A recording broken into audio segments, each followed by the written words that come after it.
Keberanian iman di tengah hancurnya harapan. Namanya Rafael, seorang pria Katolik berusia 32 tahun.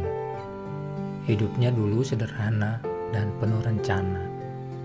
Ia ingin membahagiakan orang tua, membangun keluarga yang takut akan Tuhan, dan melayani di gereja.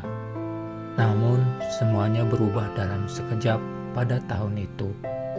Tahun ketika segalanya runtuh. Ayahnya yang ia hormati terkena stroke berat. Ibunya jatuh sakit karena kelelahan merawatnya. Pekerjaan Rafael di kantor hampir lenyap karena pemotongan karyawan. Seolah belum cukup, tunangan yang ia cintai memutuskan hubungan, mengatakan bahwa kehidupan Rafael terlalu berat untuk dibagi. Semua itu membuat Rafael masuk ke dalam masa kelam yang tidak pernah ia bayangkan. Malam demi malam, ia duduk di samping ranjang ayahnya, menggenggam tangan yang tak lagi bisa menjawab genggamannya.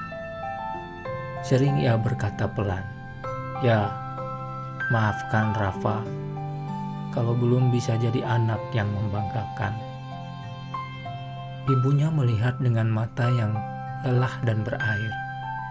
"Rafa, kamu sudah berusaha, Tuhan melihat itu."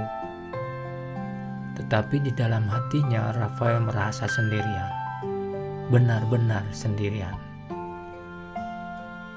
Suatu hari, setelah menerima pemberitahuan pemutusan kerja, Rafael berjalan pulang dengan tubuh gemetar. Di halte bus ia duduk sambil memeluk kepalanya, dan dalam isakan kecil ia berkata, "Ya Tuhan, apa Engkau masih memegang tanganku? Aku benar-benar tidak kuat lagi." Saat itu hidupnya terasa sebagai beban yang mematahkan. Ia merasa seperti orang yang tidak berguna, yang gagal menjadi anak, gagal menjadi calon suami, gagal menjadi kepala keluarga, dan gagal sebagai pribadi. Ia tidak marah kepada Tuhan. Tidak, ia hanya hancur. Malam itu Rafael pergi ke gereja. Tidak ada siapapun. Ia duduk di bangku paling belakang, memandang salib di altar dan berkata lirih, "Aku sudah mencoba Tuhan, tapi aku tidak melihat jalan keluar. Aku kehilangan semuanya. Kalau Engkau bisa dengar, tolong pegang aku." Di saat keheningan itu, sesuatu yang lembut muncul dalam hatinya, seperti suara yang tidak terdengar telinga, tetapi jelas di dalam jiwa. "Jangan takut, akulah yang memegang tangan kananmu." Air mata Rafael langsung jatuh. Untuk pertama kali dalam bulan-bulan, ia merasa disentuh oleh kasih yang tidak menuntut apapun, kasih yang tidak menghitung kegagalan, kasih yang tidak meninggalkannya. Ia berlutut di lantai gereja, menunduk hingga bahunya terguncang oleh tangis.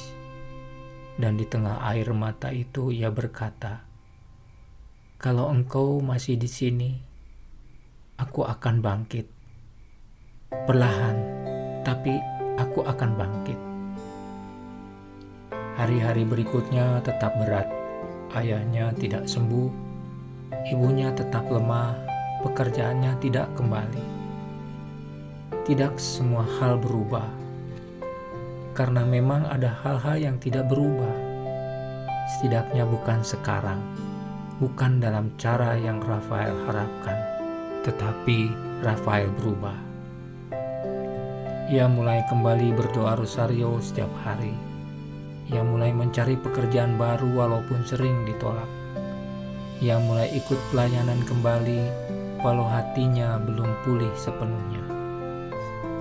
Ia mulai merawat ayahnya bukan dengan rasa bersalah, tapi dengan kasih yang timbul dari kedekatannya dengan Tuhan.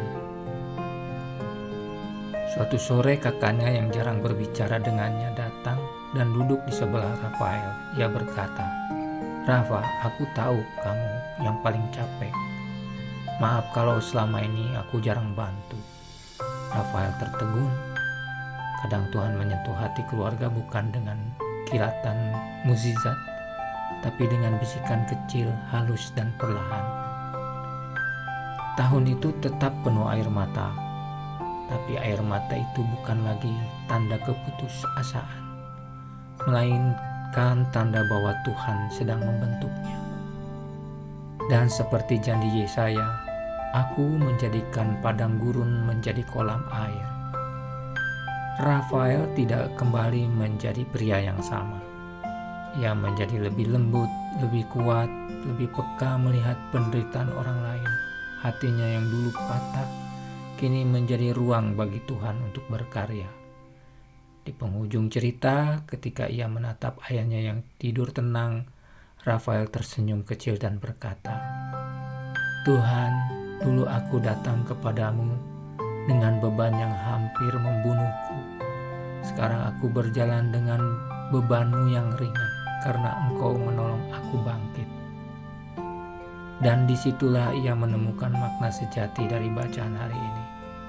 Kerajaan Allah itu maju oleh keberanian orang yang tetap bertahan, meski hidupnya terasa gelap, dan Tuhan selalu memegang tangan mereka yang hampir jatuh.